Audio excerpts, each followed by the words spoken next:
Tiffany, hi, welcome to the Female Startup Club podcast. Hi, I about said good morning or evening, but I don't know what time it is where you're at. It's morning for me. It's just getting started. What time is it for you? It's 7:00 at night. Oh my gosh. How was your day today? With 4 kids, so it was a day.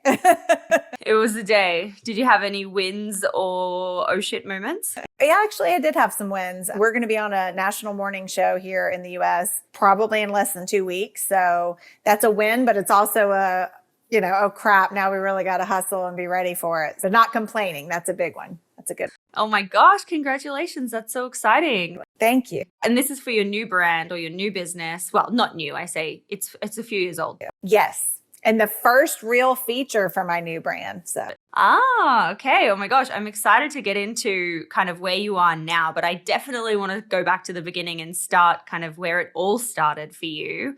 I feel like a lot of people might have heard your name or maybe heard your business, Ava the Elephant, at some point. But let's go back to circa 2009, I think it is. Like, this is a long time ago. Yes, it is. Where do you like to start your story? Like, where does the light bulb moment happen for Ava the Elephant? My favorite part about my entrepreneurial story is that it did not start from me wanting to own a business or make money.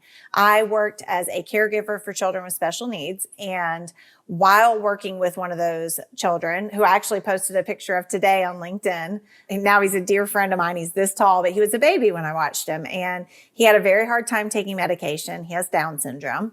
And one night I went home and I was like, I'm going to change this. I had this light bulb moment of, I knew I did a great job persuading him to do other things that he hated with animals. And so I knew that the medicine dropper needed to be covered with an animal instead of him seeing this syringe and freaking out and running the other way. If it looked like an animal or had a voice, maybe he'd like it. And so I created the first one out of sponges and fabric and the insides of a recordable greeting card. Again, not thinking of anything about launching a product or a business. It was more of just, how can I help Gibby? And so I took it to work the next day. I was like, Gibby, I think I called it Emmy the Elephant at the time, or I don't know, Ellie the Elephant. And I took it in and said, this is Ellie the Elephant. She's going to give you your medicine. And he was like, okay. And this is a kid who the day before we had restrained myself, his mom and his dad had held him down to give him medication because he was just tortured by it. And he was like, oh, okay, cool. If I don't see it anymore, and now it has a little voice and it's cute. And it wasn't cute. It was kind of horrific. I had like these little black beady eyes that I had to sew on, but it worked, and it worked so well that we used it for months. Like, we'd wash this thing out and clean it and try to sanitize it and use it again. And then I got a casting call notice from a friend of mine. It said, the headline was, do you have the next $1 million idea? And she's like, what about that idea? What about that thing you did for Gibby? And I was like, gosh, maybe, there's a lot of kids that struggle with medication. Why not? I'll try. And so I submitted, and I was super naive. I wasn't thinking about starting a business. I was like, I like this idea. It worked on him. This will be fun. What if I get on? The show didn't exist in the US at that point. It was a pilot. So the pilot of a show is just an idea. They put it together. They pitch it to networks. They say, do you want this ABC? Do you want this, NBC? And then if they buy the show, that's when they film all of the other episodes for that season. And so we didn't even know if it was going to get picked up or any of that. We just kind of blindly went to California, filmed the episode, and crossed our fingers. And the rest is kind of history. Now my whole life has changed because of that show. And the show we're talking about is Shark Tank, right? Because of Shark Tank. Yep. Didn't have a name at the time, but yes. Oh my God. So that's crazy. I didn't realize that you went from like that moment directly to recording this episode. I thought there was a transition in between of starting to build this as a business. There was a tiny bit. The only thing I had done was, I've always been very creative. And I turned my husband, who's Latvian man, he's very tall, very big jawline, into Frankenstein one year. I was like, God, you'd make a great Frankenstein. And like, I did his makeup and I sewed this whole outfit for him. And he was like 8 foot. He's already 6'4", and we turned him into like an 8 foot tall. And we won $5,000 in that contest.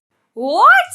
We had just won that money in that costume contest. And I had this Ava idea. And so the one thing I had done actually was take about half of that, and I'd gone to a patent attorney, because I'd seen this work so well. I was like, gosh, what if, but I hadn't, that was it. Like I didn't know manufacturing. I hadn't sourced the product. I had not done anything but figure out, did somebody already have this idea? That was my question.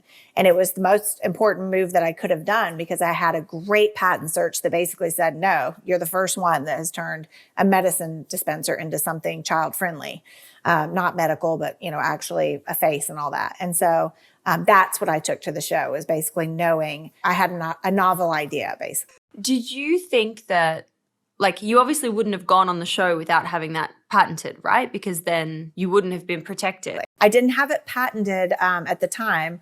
I had just the patent search. So I knew that I wasn't infringing on someone else's, which is, to be honest with you, is the most important thing. People often, and I don't want to get too deep into this, but entrepreneurs come to me all the time and they want that patent, the shiny patent. They want to hold it up and say, I got a patent. But what they really need to be concerned about is, are they infringing on a bigger company or another entrepreneur's intellectual property, and so that search is so very important. And then if you can verify with that search, with a thorough search through a real patent agent or attorney, that it is a novel idea, then that's when you want to own a patent on it and hopefully protect it. But a patent is only as good as the money you have to fight it. So you can get all the patents in the world, and if a big company comes along and knocks it off, you've got to have millions of dollars to fight them. So I'm not deterring patents, but they're not your end all be all. Right. Got it. Okay.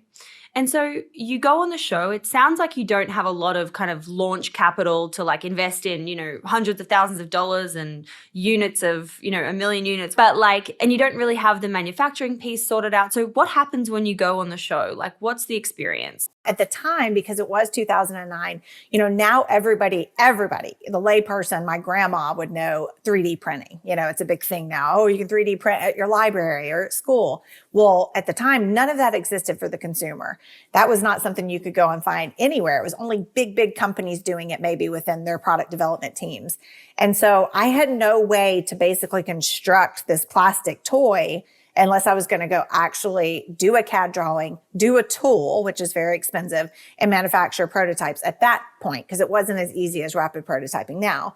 And so my only option was I made them from clay. I basically baked my prototypes out of clay and put them in my oven and baked them. And they were rock hard clay elephants with the syringe in the back. And then I glued the recordable box from a Build-A-Bear. I don't know if you have Build-A-Bear there, but they had these little recordable things that you can record your voice on and stick it inside of a stuffed animal. And so I went and got 5 of those or 6 of those, recorded a voice, stuck it on the back. And so I had the crudest, most hilarious, prototypes on the show, but they worked. I mean, they got the point across. I went on, and that's what I handed out to the investors. I still have one of them.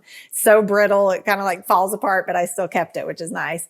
And I should have had it. I should show it because people love it. But that's what I used to secure my $50,000 investment. And so you walk out onto the show, you give these investors, mature, sophisticated investors, this clay prototype. What is their reaction? Are they like, what the hell is this? Or are they like, oh my God, I love this? They were very kind to me. And I think because I'd already told the story of how well it worked and what it was doing, they understood what I was trying to get across.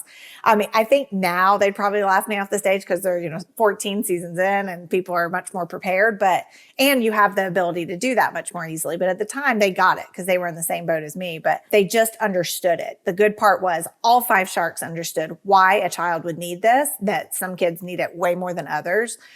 Did they want to necessarily invest? No. Some of the men didn't understand the need for it because they didn't care for their own children. They maybe had nannies, or they just weren't as involved, or they just saw it as a single SKU product. The funny part is Mr. Wonderful said to me, he was pretty aggressive and was like, this is a single product. This isn't a business. And I was like, well, it can be a business. Well, I can do this. I was trying to hype it up because I didn't really know what to say, but he was right. He was right. 7 years into my business, I not threw in the towel. I sold the company, thankfully, but I was done selling a single SKU product because it is extremely hard. There's a reason why when you go to retailers, you see 16 Gerber baby bottles. It's because they own that space in that retailer. And so if you're a little single SKU product, and you see this all the time in the US, it's very hard to get the eyes of the consumer when you're that one little product up there, off to the side. Oh my gosh, that's so true. I didn't think of it like that. Yeah, you just don't have enough space to capture the attention. Yeah. Well, not just that, but the relationship. So they don't want to work with, and rightfully so, a buyer of a retailer doesn't have an easy time working with 1,000 individual entrepreneurs that don't know what they're doing. You know what I mean? If they work with a Gerber or they work with whoever that is, they've got all their stuff in it. It's just super easy. They're just feeding products in. Every year they're presenting their new stuff. Here's what we've got. Okay, we'll take 7 of these, whatever. Us, it's like you're dealing with every single entrepreneur. So I try to remind entrepreneurs of that when they're reaching out to these buyers. Remember, know your stuff, be ready. They're not there to counsel you. They're not there to teach you. They are there to buy product for a retailer and make a smart decision. Mm-hmm. Yeah. Okay. Totally. Makes sense. Don't take it personally. Okay. You get all the no's. Then you get Barbara. She says yes. She buys 15% of your company for $50,000. What happens? What happens after that? She actually bought 51% or 54. I can't remember what we even agreed on in the episode, but she bought the majority percentage of my company, which was fine. Oh, I thought it was 15%. That's what I read online. Isn't that crazy? Oh, so she bought half of your company. Yeah, over half. Oh, shit. Well, see, now I would never do that because now I have value to bring to the thing. But people ask me all the time, would you do that again? And I say 1,000,000 times over, because you have to understand she had everything to lose and I was bringing nothing to the table but a good idea and some, not even really sweat equity. I mean, what had I done? I'd baked some prototype. To be honest with you, she probably realistically would have gotten more. If you're meeting with an investor now, people really overinflate what their value is in the beginning with just an idea. There's so much to do. And the truth of the matter is that 50 grand that we agreed on, that was a drop in the bucket of what she actually had to invest to launch this product into, say, like we worked with a major drug company here and we launched into 6,000 stores. Do the math. We're manufacturing, all of these units for 6,000, and that's just one retailer. So she committed to doing all of that with me for 7 years and still only had that percentage. So it was a dream scenario. I definitely had the best part of it, and she was so incredible for doing that with me. Oh my gosh, what are the kind of key things that you learned from her? Oh God, what didn't I learn from her? I mean, some of it we learned together because Barbara was a real estate mogul when I met her. So she was so well known in the real estate space, but she had never really done products. So that first meeting with that drugstore, we went into that together and she had not done one for a product before. And so the guy says, we want it in all these stores, can you ship it FOB China and all these things? And we're like, sure, yeah, definitely. We're thinking it's just like a salesy type thing and we're going to nail this, and we didn't know half the stuff we needed to know to work with this retailer. We didn't know we needed to be on the planogram. We didn't know so many things. And that even Barbara at the beginning didn't know. Some of that we learned together in the beginning. Obviously now she is, oh my God, she's got hundreds of investments just from Shark Tank and then probably hundreds outside of that. So she knows more than I ever could, but we both learned so much together, by trying to figure out, how is this done exactly and done well. So did you work really closely, on a daily basis over that 7 years? Or were you kind of like, you were building your own team and you were working wherever you were working and you would just check in with her when you needed her? So mine is a little different because I was that pilot episode. I filmed in, at the end of the year, 2008. We aired not until August of 2009. So we had a much bigger window than people have now. Things were just so much different than they are now. And then I was one of only, 10 people? No, not 10, maybe 3 people she invested in that whole season because it was the first season. So there were very few people for her to communicate with, much more direct communication. I'd go up and stay at her house, things like that. Whereas now she's got, a team that handles so much stuff. Even still, though, I was the business owner. So it was my job to figure all this out. I was at home doing all of the work and Barbara was more of a sounding board and an investor, as she should be. And I think people, that's one of the misconceptions when they see Shark Tank is they're going to be a part of my team. And it's like, no, they're not a part of your team. Like, don't get it twisted that they're going to be doing the sweat equity part. That's you. That's you as the business owner. They're an investor. They're there to invest and sometimes advise if you're lucky. You launched into 6,000 stores. I think I read that you kind of were at about 10,000 stores during your peak. So it was obviously a big retail play. Things are going really well. What wasn't going so well? What were the challenges during this time that kind of, I don't know, maybe made you feel like I might quit, I might give this up, like this is bad? One of the big ones was that same retailer I was just speaking of. We lost 70 grand on a deal to them because $70,000 completely gone in what's called chargebacks. So when you work with a retailer, you go in and there's certain fees for all the things you need to do. The EDI, which is their orders coming to you and going back. I mean, just it's very, very complicated and people underestimate that as well.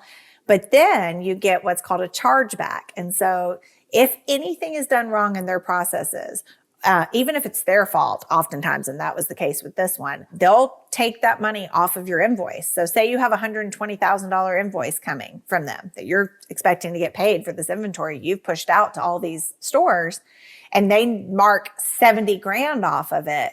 There's not a lot of fighting. Oh my God. What happened with this one was we didn't know it wasn't on the planogram. Like I said, we didn't know what the planogram was at that point. It was like, okay, we did this deal. What's a planogram? So the planogram is basically the map of the store. And when you go into retail, they're saying, okay, you know where Tylenol is always in the same place. Advil is always in the same place. You know where to go to get it. Those big guys can demand that space and they probably don't even pay for it anymore. It's their spot.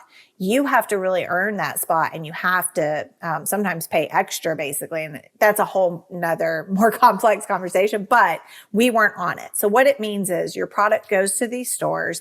It's in these shippers in the back of the store. And think about it, when staff comes in that day to put product out, they're looking at this planogram. They're going, okay, Tylenol, filling that back up. We've got 6, we're doing inventory. If yours is just one of the products in the back and it's not on that planogram, it may or may not go out. And so what happened was our Shark Tank went to air and we had all these customers. And again, this wasn't the time of, I think it was MySpace was out right then, not Facebook, not all this stuff, maybe Facebook at the beginning, but there was no easy communication with these potential customers. Like now we could hop on a live and go, I'm so sorry, this is what's happening. Then it was just phone calls and emails. And basically customers were saying, we went looking for your thing at CVS and it's not there. We couldn't find it. Come to find out it was either in the back because it never got put out, or it was in really weird places, like over with the walking canes and like back, there's like this whole spinny thing with walking canes and knee braces. And there's Ava hanging and like nobody's ever going to find it, because that person in the store didn't know where to put it. And they were like, all right, here's the thing. Let's hang it here. And that was what caused us those 70,000 chargebacks. And again, it's way more complicated, but it was not pretty. And it was devastating to us as a company, or to me, to lose essentially someone else's money, because this is Barbara's money she's investing. And so I feel terrible. And then knowing that we have to make things right and fix all of that. So that was one of the biggest upsets. And also the moment for the customer, someone wanting to go into the store, Yes. They have intent to buy. They want Ava the elephant. They go there, they can't find it. They're frustrated. They're like, what the heck? That was the worst. Oh, it was the worst. And it really tainted, Same thing happened with kind of a morning show thing and us getting them shipped out fast enough. We underestimated just how much demand we were going to have. And then we weren't ready with the shipping side of it because, again, Shark Tank had just aired. We didn't even know what that was going to look like. So we had a little bit of backlash, or not backlash, but for me, it was probably like 10 people, but it felt like 2,000, mad, where's my product, So yeah, lots and lots of challenges. I had a personal challenge of cancer. We may get into that. It's not been an easy journey at all, but well worth it. When you had cancer, did you fully step back from the business and put someone else in place? Or were you like, I'm going to do it still? So the crazy part is I was diagnosed with cancer months after I filmed. So I filmed the show. I came home. I had a brand new baby at home. She was about 6 or 7 months at the time. And I was learning this business. So it was like, oh, what do you mean it's an FDA registered device? All these things I was figuring out with Ava. How do we manufacture the design, the tooling? And I went to the doctor and was diagnosed with cancer. And I didn't really have a chance at that point. Everything had already been invested and done. And I think we were in production at that point. So no, I didn't step back. And it was a good thing that I didn't, because it kept me busy. The company kept me focused and busy and hopeful. Like, what's going to come? How's this going to turn out? Was it challenging and really hard? Yes. I mean, obviously I'm having radiation and all these things that and the surgery itself that destroyed my world, but it kept me hopeful, and Barbara kept me hopeful and was really good to me during it. That is so wild to be facing all these things at once. It kind of traumatized me because now whenever something good happens, I always feel like, is something bad? I always get that one little feeling of, something bad could happen after, but I've tried to get past that over the years. Yeah. Gosh, that's so full on. Over the next couple of years, kind of going through your health battles and then going through these ups and downs of trying to figure out building this business, at what point are you kind of thinking, oh, maybe we should look at selling this business now? Like, what's the time? Like, how do you know the time is right to sell? As a founder, I think you always know. For me, it was a matter of just kind of spinning our wheels. Yes, we were still popular with people. Yes, people still loved Ava. Thank God we never got a bad review. We never got none of the things that could have happened, a lawsuit over the product. None of that happened. So that part was great, but we couldn't grow but so far with a single product. Like I said in the beginning, it was a single SKU product. So we knew we were either going to have to invest real big, launch a whole line of products, that were medical based, children products, or have it acquired. And so we started by licensing. I met with a fantastic company called Baby Delight, and they licensed the product. They redesigned it slightly how I wanted it to kind of always be. And I was very happy with that licensing agreement. That was for about 2 years, I think. And then at the end of that, because it runs a term, that's when we decided we actually wanted to sell, because when it was licensed, I got to step back. So I was like, okay, this is where I'm happy again. I get to be creative. I get to come up with stuff. I started a whole nother little business. It wasn't like OPU, but it really opened up my creative side again and my happy side again versus running the day-to-day of the business. And I realized it's time to sell. And could you not have stayed just licensing the business, or was it more kind of, it was the smart investment side of things to just sell and recoup the money for Barbara? Yeah, for me and her, because while licensing is great, you're getting these smaller payments coming out, every month or every 3 months, 6 months, whatever it is. And yeah, there's not that big payout, and you're not able to really walk away in that sense because you're still the owner of the IP and you're managing the IP and that thing. So those kinds of things. So yeah, for me, it was more of not a clean break from the brand, because I stayed on.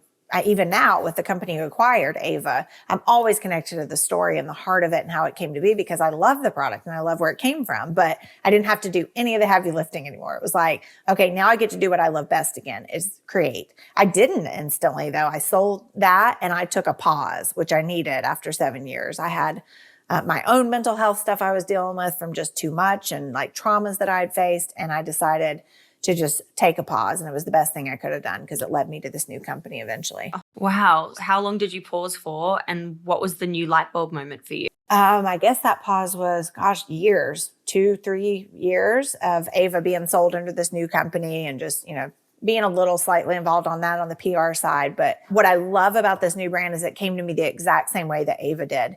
I needed it. I wanted to use this product, but it didn't exist. And so what happened was the type of radiation I had for my cancer, and I had it for 3.5 years, was ingested. So I'd have to basically go in, take this radioactive vial that was like this big, open it up with gloves on my hands, take out this pill that I couldn't touch, and then I had to eat it. And I was like, this can't even be normal, because it was so strong. The radiation was so strong. And so I'd have to go into isolation when I had that. And when I did, it destroyed my gut, obviously, because it's going down through your whole body. And because I had that for so many years in a row, I started learning more about gut health. How can I feel better? Basically, I didn't know it was called gut health. It was like that's like a whole thing now, but I just wanted to feel better. And so I found, I started taking probiotics, learning about prebiotics and probiotics, and kind of just doing my own study, which a lot of cancer survivors do. They start to really get to know more about their health and become curious about all of it. And so I was learning as much as I could. And when I finally found a strain that worked for me, it was called Bacillus subtilis.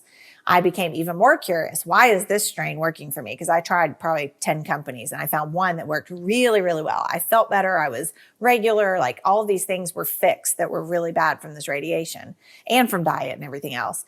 And then I took that competitor's product, which is now a competitor to mine, ironically, for 4 years. I was a customer, I was taking this. But what it was a chalky powder. I have these little demos here and these shot glasses of all things. But it was like a really chalky powder that you'd have to pour into a milk or something and stir up and then chug down, and then like half of it's still stuck in the cup. And I hated that part because I'm a busy mom and a business owner, and I was running out the door and I wanted something that was faster. The only other faster thing was these gummies. I hate gummies. I'm just not a candy fan, and I didn't like the sugar content of them. And then of course pills. And so I thought, with my product development knowledge and history, I thought, what if I made a better version? What if I did something that was unique in this space? And so I started searching for factories, because the only way I was willing to do it this time around was if I could do it in the US, if I could actually manufacture here. And I found a factory in Georgia and started the whole conversation. You live in Georgia, right? So it's like you're close to your factory now. Yes. Oh, it's wonderful. Oh my gosh. Wow. Both our packaging and our product are manufactured in Georgia. So it's a dream come true, having done the exact opposite with my first product and never getting to meet the people who made it and go over and visit and move product right here. People are employed making my product, and that's just, I'm so proud of that. That's a big moment for me. And when you think about like the model for this business, what are you doing the same and differently? And what I mean is, like, are you getting an investor who knows something about something you don't know about? Are you doing retail, or are you doing e-com? Are you, will you go on Shark Tank for the publicity moment? Like, what are the things that you're like, I would definitely do this again? And what are the things that you're like, oh, hell no, I'm out of that? That is a fantastic question. And it actually tells anyone listening what might make a good business model. Ava was such a challenge because of the price point and the market. So Ava was a niche product that had this small market. It was kids that had a hard time with medication. Half of kids might be fine taking medication. The other half is who I had to reach. Then I had to convince the mom to actually buy the product, use the product, those types of things. And then it was a one-use product. So I had all of those things against me, regardless, like I said, of the rave reviews we got. It was such a small market. And then the margins were even smaller. So if I sold it to this drug store that I was mentioning for $5, and I made it, these are examples. If I made it for $2.50 and then I sold it to them for $5, and I even if I sold into 6,000 stores, you do the math. There's not a lot of money coming in from that for me to do all the other stuff, the marketing, even the bookkeeping for the year. So I knew that I would never do another single SKU product with small margins in a niche market. I may help with one. I may invest in one down the road that's a good, medical product, but I didn't want to do another one. And so when I started looking at this and the model of this, and the margins were fantastic, much bigger margins, allowing me to actually pay for marketing and do things I need to do. And then the market, the multi-billion-dollar market of probiotics, then it was like, okay, this is very interesting. So that was a no-brainer for me, that margins and market were great. And then the other thing was retail. I knew I could go direct to consumer with this. I wanted to do it with a beautiful experience for my customer. So I taped this here so it wouldn't fall, but I'm going to rip it off so I can show you. This is what goes out to our consumers. And I wanted them to have just a real experience with our product versus going and getting another bottle at their local drugstore. This comes to them every month. So this little beautiful shipper goes to them, and it's missing a info sheet, but it's right here on top. But this is how it comes to them, and then this comes out. And so, it's hard to pull that out while I'm on the phone. But this they recycle, so it's all eco-friendly. I love that. I'm not shipping a box inside of a box inside of a box like Amazon does. And then this little tray they keep at home, the ones where they send you 15. And then this is how they track their OPU journey, so they can mark off, did they take it? All their packets are in there. Yeah. So, and people have just loved our packaging, and they've really gotten a kick out of the design. But that was another thing that I knew I wanted to do, is direct to consumer. Yes, we might be in a few retailers one day, but for right now, I love the model of just going direct to consumers and getting the feedback from them so quickly. I don't get that through a drugstore. I don't know what they did or did not like. Whereas here, they're messaging me, I love, love, love this. Or if there's a challenge, then they've presented it to us really quickly. And for this particular brand, obviously focusing on e-com and direct to consumer versus retail, what are the things that are shifting the needle for you in that marketing landscape now? Like, how are you reaching your customers? Is it through paid ads? Is it through TikTok? Is it through Facebook groups? Like, where are you reaching your target user? I'll be honest, I'm learning that with this one. I've been extremely happy with our growth so far. It's all been word of mouth and me going to an event. So I basically go to local events, whether it's a charitable event that I'm involved with, or it's, an event right out here on the curb where little small businesses set up their tents.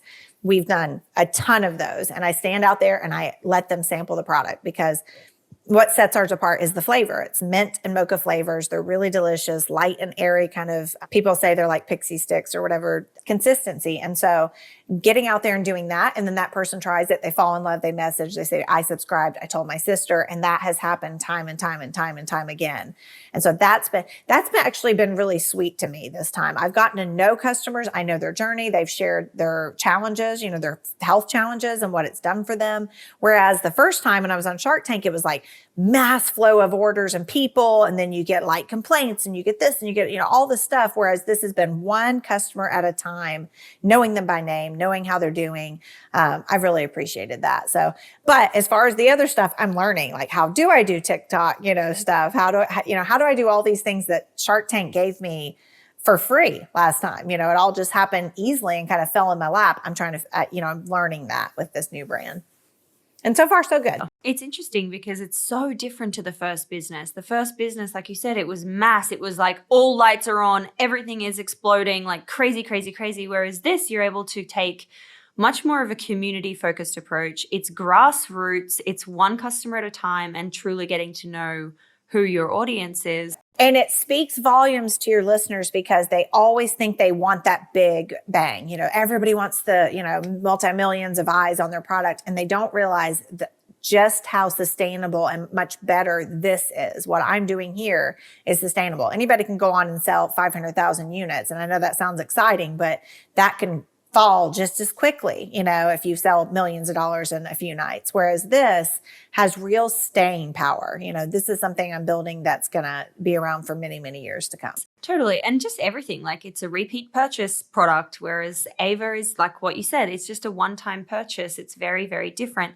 What I'm also really impressed talking to you is, like, you had this crazy business that blew up overnight, like out of nowhere. And then you sold this business, but you're like, okay, hell yeah, let's do it again. And you're like, I'm getting my hands dirty. I'm out at the markets. I'm like out here meeting my customers, kind of scrappy. I love that. You have to be too, because I'm not an expert in probiotics. I learned it through my challenges, through what I was going through every bit of information I could devour, basically through my factory, who has been doing this for 30 years, not my product, but, blends of probiotics and enzymes. So I'm learning too. And so I need to hear their questions. I need to hear their feedback. I need to be there pitching myself. So like you said, if I get an opportunity to maybe go back on Shark Tank this year, I'm ready to tell them about this brand. And I already know all those questions, versus a deer in headlights. Like, cause I felt that way when I first launched. It was like, well, I'm not a doctor and I'm not a nutritionist. How am I going to be the expert in this? That imposter syndrome kind of kicks in, so it's been good. It's been very, very good, because it's allowed me to get to know the pitch of my own product. And for you, like, going on Shark Tank there's two sides to it. Yes, there's the investment side, but it's the publicity moment that I think is even more kind of powerful.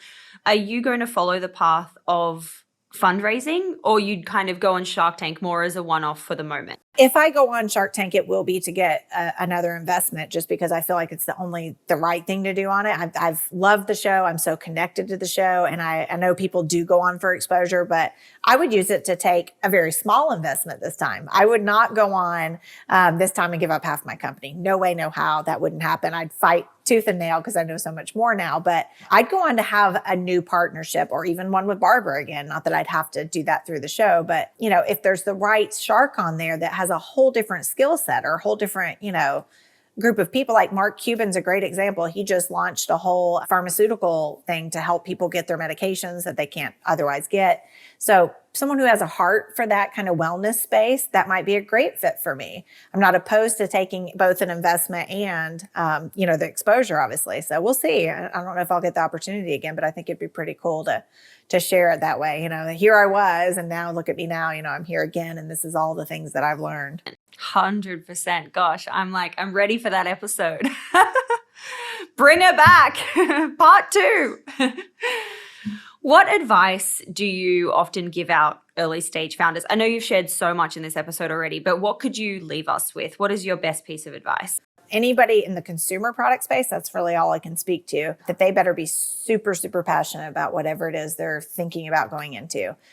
They're going to be selling it day in and day out for years on end. They're going to be investing their own money. They might be taking an investment from someone else, which some people think that's easier, but it can be much harder, much more pressure. The need to pay it back, to feel like you're actually going to get that person their money back, is not as easy as people think. And so they better be on fire for this product, because, you'll meet these entrepreneurs that are like, oh, I'm scared to pitch my own product, or I'm too shy. And truth be told, I can be kind of shy about stuff, but I have to push myself out of that comfort zone. I battle really severe anxiety. So I've had to get used to even doing these types of things, or even the shows like Shark Tank, and really push myself. So people are going to have to be 100% committed, because it's your baby. Nobody's going to sell it for you. You got to be out there really pounding the pavement every day. Yes, absolutely. And I also feel like it's okay to be vulnerable, and it's okay to be out there being like, hey, I am a bit nervous, but I'm trying, and like, here's my story, and I hope it connects with you. And I think that people often think. And it's so good for you when you do that. Yeah, when you as entrepreneur, if you can say that to people, they will relate to you because they feel the same way, and they'll be so much kinder than you going out and acting like you know it all. Like, I've never been that person, and it's served me very well. And I learning disabilities that I've struggled with my whole life, and so I've always kind of had that like imposter syndrome of, should I be in the room? And I have to beat that out of myself and say, it's okay. You know what you know, and you're good at what you're good at, and it's okay that you're not good at all these other things. Yeah, absolutely. Absolutely. Gosh. We wrap up every episode with a series of 6 quick questions, some of which we might have covered, some of which we might not have, but we ask them all the same, and then we put them into part 2 of the episode. So question number 1 is, what's your why? Why are you waking up every day and building businesses that impact millions of people around the world? I mean, I guess that's an easy answer, but like, you know what I mean. Yeah. Well, I've got like 3 parts to my why, so I'll try to be quick. I'm kind of long-winded, but number 1 is obviously making people feel better. This product I'm passionate about because it helped me, and I want it to help other people. Number 2 is my family. My dad and I started this business together after we lost my mom. My mom was waiting on a transplant that she did not get, and when we lost her, they lost 43 years of marriage. My dad lost his small business. And so just taking care of him and bringing him into this company full time where we can continue to do this is my biggest why. 100%. He's my everything. My third is where everything started with me. That little boy I described on the first episode of Shark Tank, that entire community of individuals with disabilities and special needs is where my heart is. I don't really love the business side, the day-to-day. That's difficult for me, but they are where I'm happy and my best. And so we have actually hired a young adult with autism, and we plan to hire many, many more. We've got a great community partnership with a place called Lionheart Works. And so they basically take young adults out of high school, and they teach them the skills they need, and they help partner them with the right company. And so that's how I met Alex, our employee. And that's one of my big whys too. It's fantastic, because I was terrified. Like, I want to do this. This has always been a dream of mine, but what if I don't do it right? What if, I don't know the disability laws? Like, there's so many things that I didn't want to do as a business owner to both insult this person or hurt the company. And they actually facilitate all that. So I thank them a lot for that constantly, because they've brought him into my life, and he's a great part of our team. And we hope to have a lot of other young adults through that program. Those are all 3 my whys.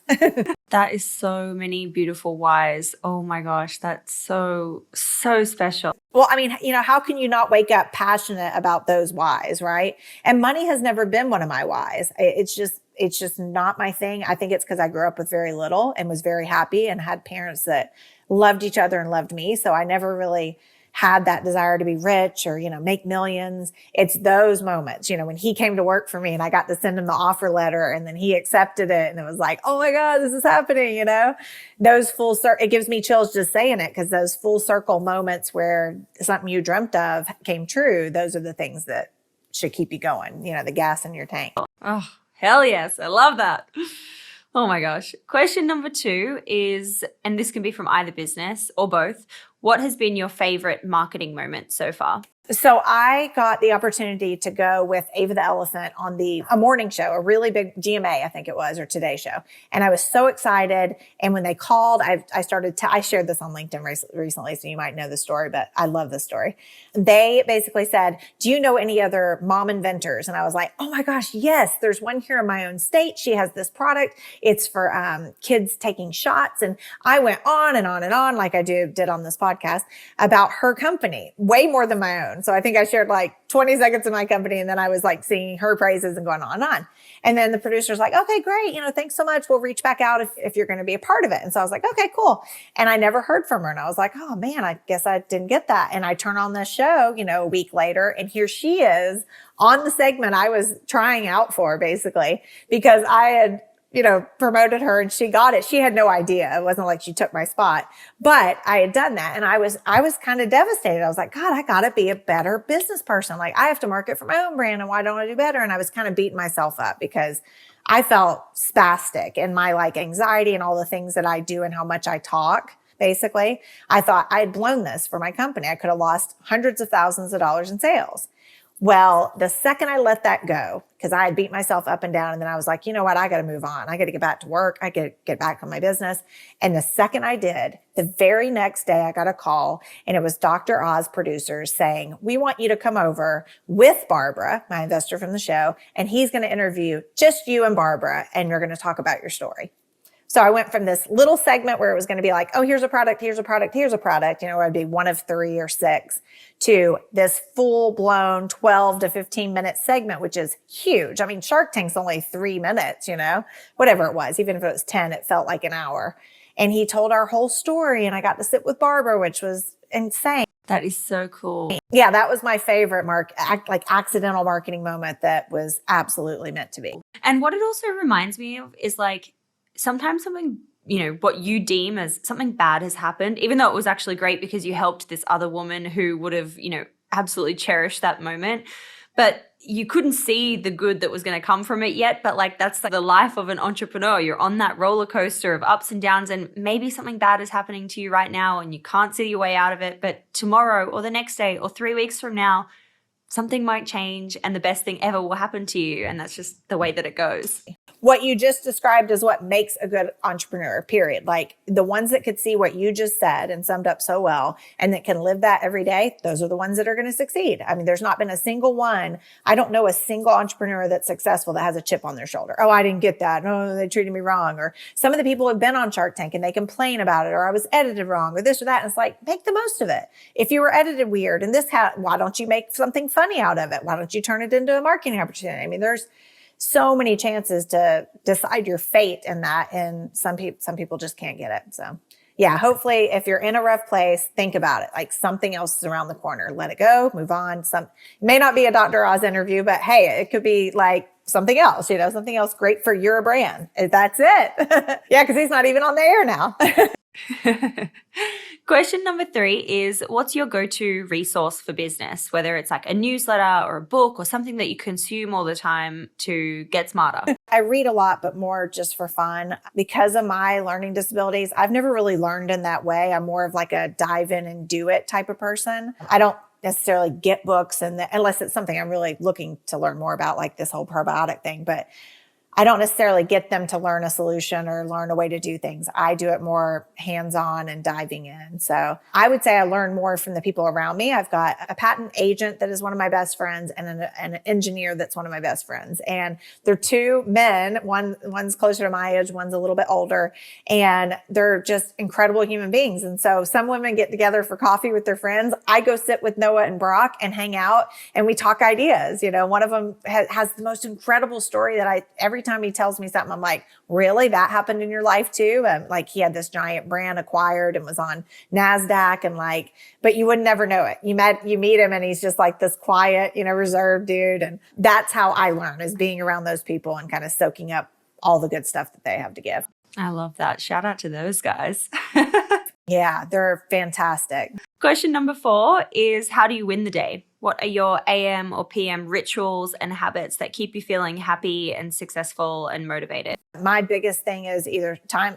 undivided attention with my kids and my family and my husband, or being outside. I have to be outside every single day. We talked about this off air before the show, that if it's bad weather for a full week, I'll find myself just really diving because I've got to get outside. I've got to hike. I've got to be moving. So that's how I win the day, just getting fresh air. I love that. I could so go for a hike this weekend. I would love that. Question number 5, and you've already shared one, but maybe you've got another one in the bank, is what's the worst money mistake you've had and how much did it cost you? I think that was the worst. Yeah, that 75 was, there were a lot more that added up over time, but no. One other funny one that'll help consumer-based products was I didn't know when I was shipping my product, the very first time I was bringing it over from overseas, I got a quote for the shipment. They gave it to us. Barbara and I were like, it looks reasonable. I guess that's the best we can get, because it was through one of her contacts of a contact of a contact. And come to find out, we had paid to ship. There's things called less than loads. So when you're shipping product, you're shipping it on the back of a semi, that big container on the back of a semi. That whole thing, say you pay $5,000 to bring that over from overseas to the US. Say that whole thing is $5,000. That's about what we paid for our first shipment of Ava, but it only filled up about 1/3 of it. So whoever that was that took us for our money, they filled up the rest of that box and other people's shipments, because I didn't even know a less than load was a thing. So when you're doing less than load, you're saying, I only want to take up this 10 feet. How much is it? And they'll be like, $12.50. And you're like, okay, got it. Oh my gosh. Yeah, another misspend. We never made that mistake again, obviously, but it's things like that if you don't know, you don't know. Always get a second opinion. Always get a double quote. Oh my gosh. Yeah, still a tough pill to swallow when that kind of stuff happens. Last question. Question number 6. Again, you've shared so many of these already, but I'm sure you'll have another one. What is just a crazy story, good or bad, that you can share from your time building these businesses? Probably the craziest development story was when I had another segment that I was trying to get, I don't know if it was prep for Shark Tank to air, but something that was very urgent. Oh, it was probably one of the meetings with the retailers. We were waiting on a prototype of Ava the elephant to come over. It was an urgent thing. Get it here now, make sure the sound box works, all of that. It got here.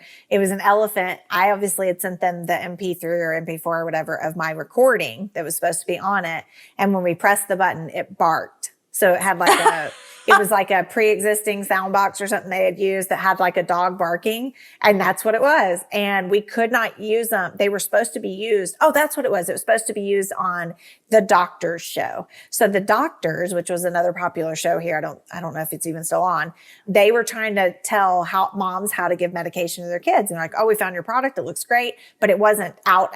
Like we were literally getting our stuff in before Shark Tank. I can't remember the timing. And we were fine with sending them this sample. That's what we were going to do, is send them this prototype, because everything else was the same except for the sound was wrong. And we actually lost the opportunity because they wanted to be able to press it on air. And we're like, well, why can't you just do it in an earpiece or play it separately but nope, didn't work. So another one lost that ended up working out fine.